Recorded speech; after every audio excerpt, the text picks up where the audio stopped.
نحمده ونصلي ونسلم على رسوله الكريم أما بعد فأعوذ بالله من الشيطان الرجيم بسم الله الرحمن الرحيم قال الله تبارك وتعالى في شان حبيبه إن الله وملائكته يصلون على النبي يا أيها الذين آمنوا صلوا عليه وسلموا تسليما آواز بلند درود پاک پڑھ لیجیے اللہم صلی علی سیدنا و مولانا محمد وعلی آل سیدنا و مولانا محمد بعدد کل شیء معلوم لک۔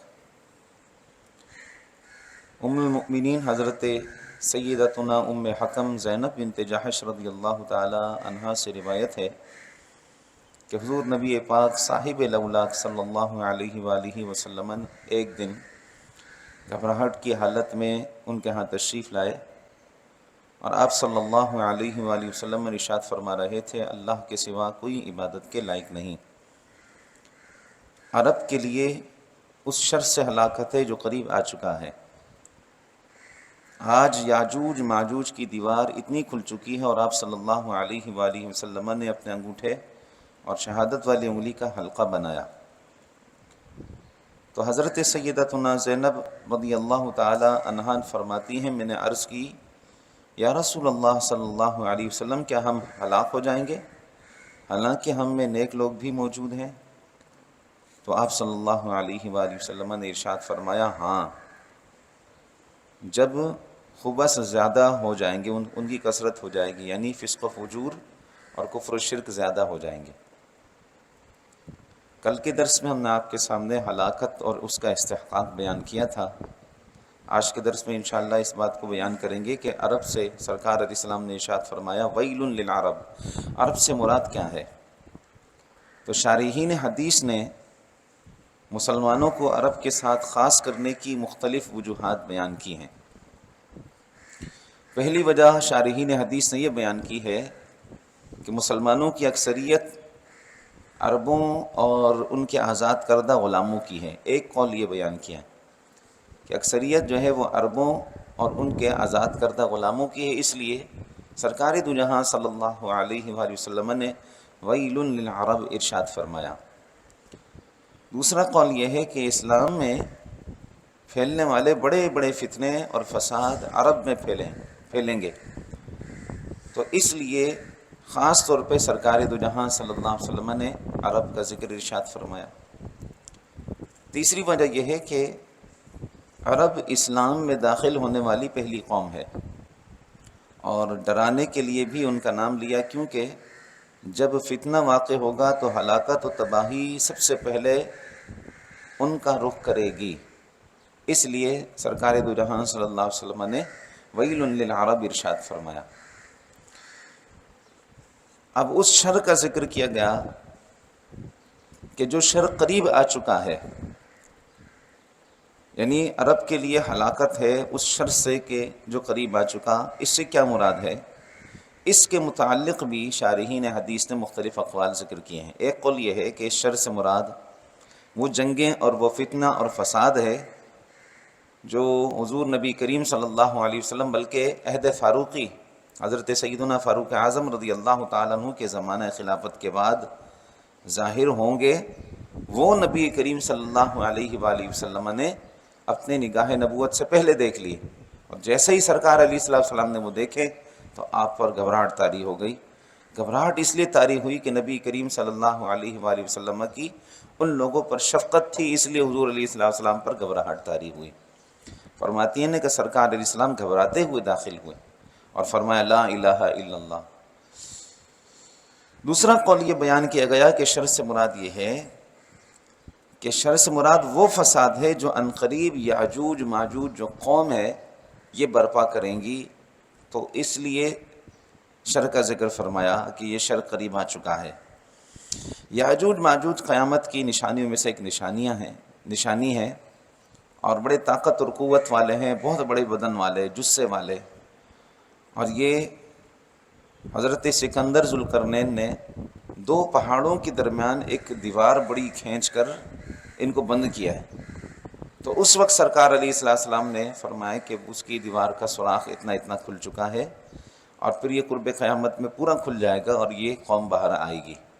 پھر حضرت عیسیٰ علیہ السلام ان کے خلاف جہاد کریں گے اور ان کو قتل کریں گے۔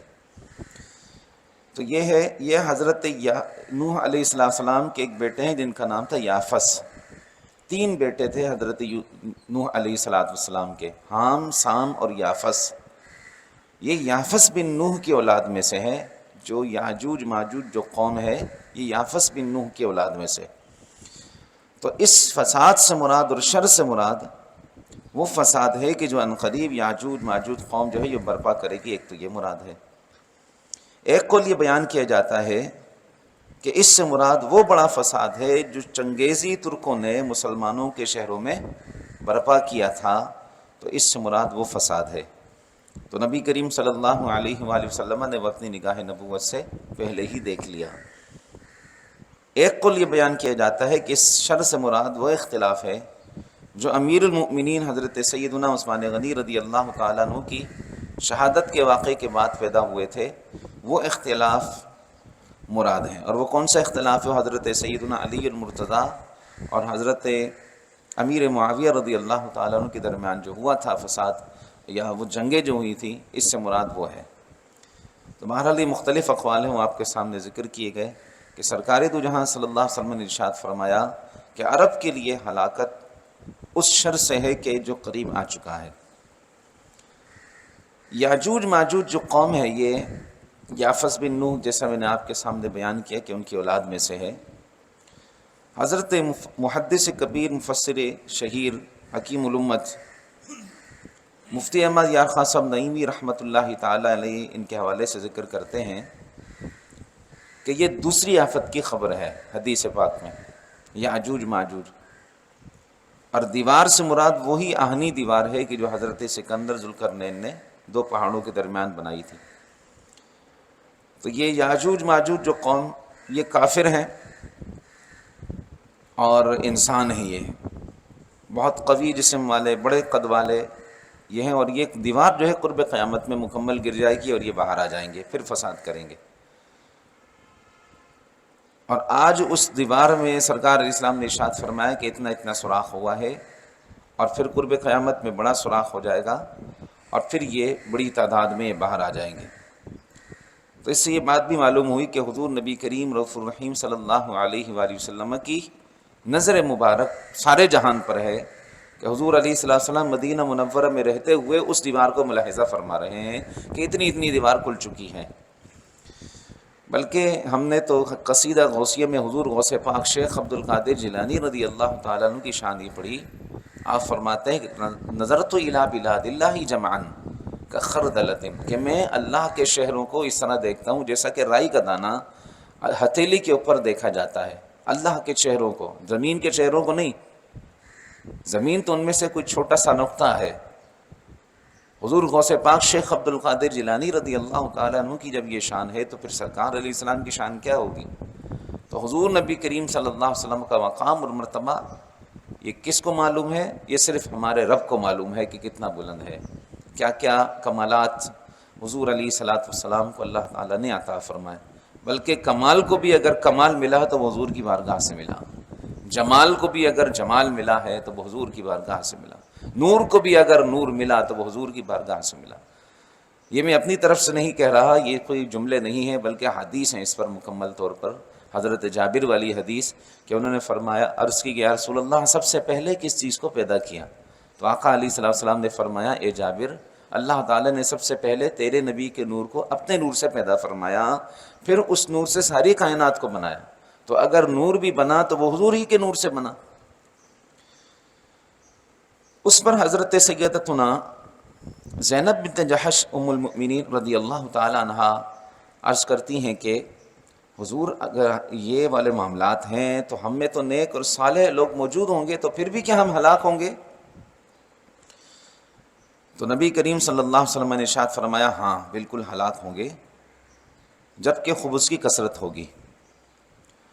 تو حدیث پاک کے ان الفاظ کی شرح کرتے ہوئے مفتی احمد یار خان صاحب نعیمی رحمۃ اللہ تعالی علیہ ارشاد فرماتے ہیں کہ یہ سوال پہلے فرمان کے متعلق ہے کہ حضور شر قریب آ گیا ہے، اور سوال کا مطلب یہ تھا کہ ہم اہل عرب مومنین صالحین ہیں اور ہم میں مومنین صالحین رہیں گے اور آتے رہیں گے۔ تو جب یہ شر پھیل جائے گا تو کیا اس کے باوجود ہم عذاب میں گرفتار ہوں گے جبکہ ہمارے درمیان نیک صالح لوگ موجود ہوں گے؟ تو نبی کریم صلی اللہ علیہ وسلم ارشاد فرمائے بالکل گرفتار ہو جائیں گے عذاب میں۔ تو اس سے یہ بات معلوم ہوئی کہ جب مسلمانوں میں فسق و فجور عام ہو جائے، خبث، تو نیک بندوں کی موجودگی انہیں آفات سے نہیں بچا سکے گی، جبکہ کثرت کے ساتھ نافرمانیاں، کثرت کے ساتھ کفر و شرک، کثرت کے ساتھ فتنہ اور فساد عام ہو جائے، گناہوں کی کثرت ہو جائے، معاصی ہوں، تو پھر نیک لوگوں کی موجودگی بھی ان کو آفات سے نہیں بچا سکے۔ پھر جب زلزلہ آئے گا تو پورا زلزلہ آ جائے گا، پھر ایک ساتھ نیک صالح کی موجودگی بھی پھر نہیں بچے گی، پھر چلا جائے گا معاملہ۔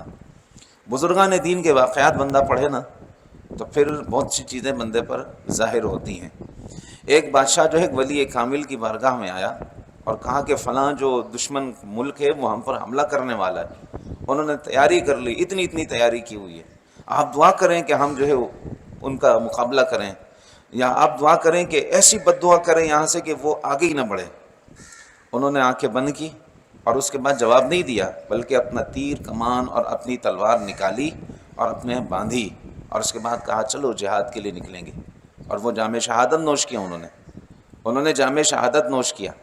تو مطلب یہ ہے کہ پھر جب فسق و فجور زیادہ ہو جاتا ہے تو پھر اس کے بعد نیک لوگوں کی موجودگی بھی جو ہے وہ اس سے بچا نہیں سکتی آفات سے۔ اور اسی طرح کبھی نیک لوگوں کی نیکی جو ہے بروں کو عذاب سے بچاتی ہے۔ اس پر حدیث پاک بھی ہے کہ ایک شخص جو ہے وہ اس کو کہیں کسی مقام پر دفنایا، تو وہاں پر جب اس کی قبر کھلی تو اس میں دیکھا گیا کہ 2 پھول ہیں، تو اسے جب وہاں سے ہٹا کر کسی دوسری جگہ پر جب دفنایا گیا تو وہ جو 2 پھول تھے نا وہ فوراً سانپ بن گئے اور اس کو ڈسنے لگے، تو دوبارہ اسے اٹھا کر جو ہے وہ واپسی اسی مقام پر دفن کیا گیا۔